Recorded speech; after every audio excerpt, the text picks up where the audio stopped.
ردود فعل حزينة وتعليقات مؤثرة من نجوم كرة القدم العربية والعالمية بعد الزلزال المدمر الذي ضرب تركيا وسوريا.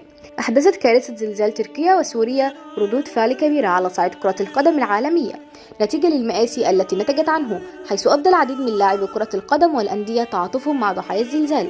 وكان زلزال عنيف بقوة بلغت 7.8 ريختر قد ضرب تركيا وسوريا وراح ضحيتها الكثير من البشر. وإليكم تعليق نجوم كرة القدم العالمية والعربية.